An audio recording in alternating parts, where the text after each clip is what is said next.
Hi, I'm Brandy Vaughan, and for those of you who don't know me, I have been an activist speaking out against SB 277 here in California. Wow, what happened to our rights? Yeah. How did I sit back and let this happen? Yeah. This is a very slippery slope. In this fight, I have been under a little bit of heat, and I wanted to document this just in case. I wanted to show some of the intimidation tactics that I've been under. There is a lot of shady stuff that goes on behind the scenes. I got involved in this fight because I used to work for Merck here in Santa Barbara where I live, and I worked there from 2001 until 2003, and I sold Vioxx for Merck. Vioxx was eventually taken off the market, and it was proven that Merck had knowledge that it increased heart attacks and stroke by 2 times, and it injured and killed a lot of people. It was eventually pulled off the market, and I lost a lot of faith in the healthcare system. I went to Europe, and then I came back with a 6-month-old son, and I was bullied at the pediatrician's office in San Francisco when I asked to see vaccine inserts and questions about them.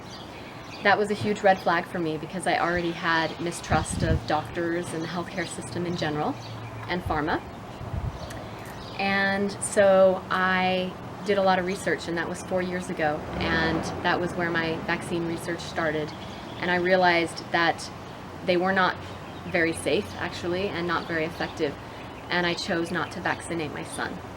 So when I heard about SB 277 in California, I decided that it was important that my voice was heard and that I was speaking up against it and part of the fight. So when I made that decision 3 months ago, I know that I knew I was going to take some heat for it, but I wasn't quite sure how much heat. And so I'm making this video today to describe the intimidation tactics that have been used against me to try and silence me. The first one happened when I was coming back from the Capitol, a rally in Sacramento against SB 277. We're not going away! We're not going away! We're not going away! We're not going away! And I came home with a friend to my hide key being on my doorstep, open to the key. And the story behind this was a year ago when I bought my house, I hid that deep in the bushes, and 6 months ago I had looked for it because I thought, well, it's probably not a good idea to have a key to my house right outside my door. I couldn't find it, but when I came back from Sacramento, that one time, it was about 2 months ago, that the key was on my doorstep, open to the key. That day I had my locks changed, and I called an alarm service, and I installed a $3,000 alarm system 2 days later. So what happened apparently is someone opened the door, the front door, went through the front door, picked the lock, and my alarm went off, and they immediately disarmed it with the master code, which nobody had but me. I made sure nobody else had that code, and they disarmed it at the panel with that code. Panels inside.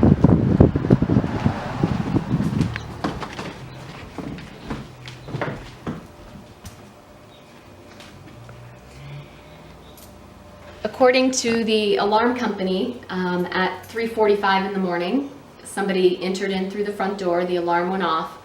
They disabled the alarm by putting in the master code right away into the panel. And then at 3:46 in the morning, my hallway monitor sensor went off.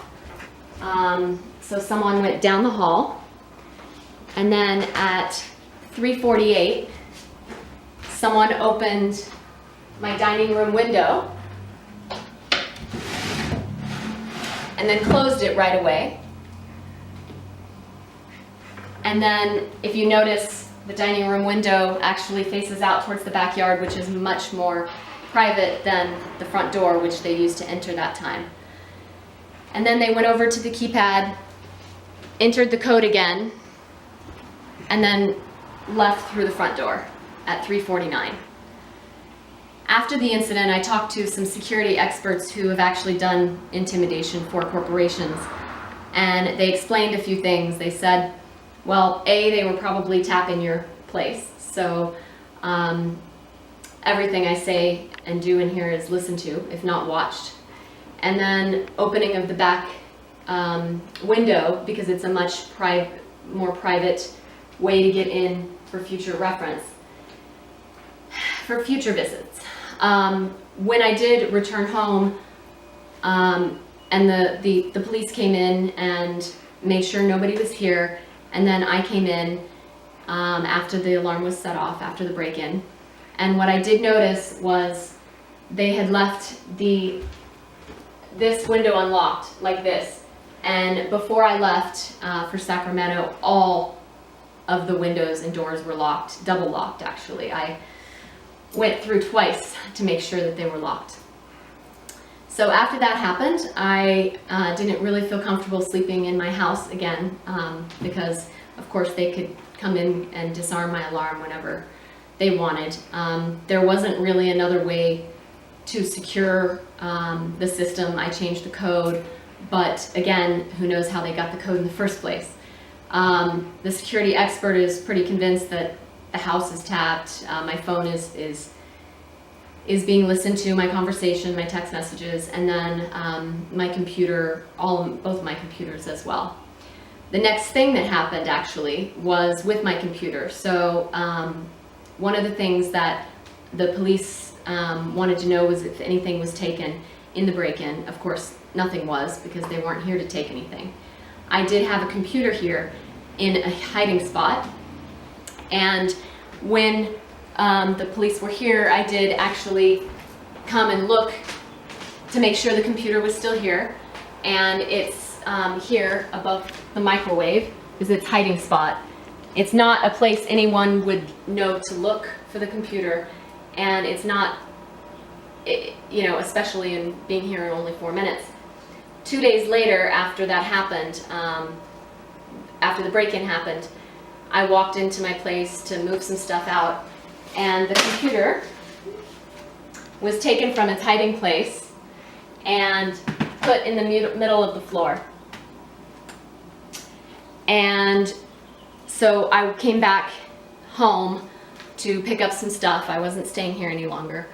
And that message was there, which was obviously very scary, because clearly somebody had been listening in, if not watching, as to where the computer was. So after that, I decided that it would be best to get out of town, and I left town for a couple of weeks and really went off the grid for a good part of that. So after the computer incident and leaving town for 2 weeks, the day that I came back, I had a friend come with me, and him and I arrived at my place and found a ladder open right in front of my door, looking into the windows, the bedroom window. Now, this is my ladder, but this ladder lives in the garage. So it was clear that somebody had accessed the garage, brought out the ladder through the side of my house, opened it, looking right up into the window, and this happens to be the only window that I had blinds open. So that was quite a message. The security experts said, wow, what a better message than to say we're watching you. And this actually happened the day that I came back into town, so they clearly knew that, well, it happened the night before. They clearly knew when I was coming back. The neighbor who was feeding my dogs came over after half an hour after we found the ladder, and she asked, so what's with the ladder? And I said, I don't know. I mean, I didn't put it there. And she said, well, it wasn't there yesterday. So it means that it happened the night before I came back into town after 2 weeks. So clearly they are watching. The next incident was just 2 days later, and that's in the garage. This Buddha was on the floor. Normally the Buddha is pretty heavy. It was on here on top of the dog cage, holding the towel to cover it up at night for the dogs. So it was taken off of here, and there's really no way it could have fallen because, I mean, it's actually really heavy, and if it had fallen, it would have fallen, you know, some different way. But I walked in and I found it right there on the ground. The pictures were also knocked over. So then 2 days later, I noticed it first through the kitchen window, and it's not something I have ever seen before, but there is a duck.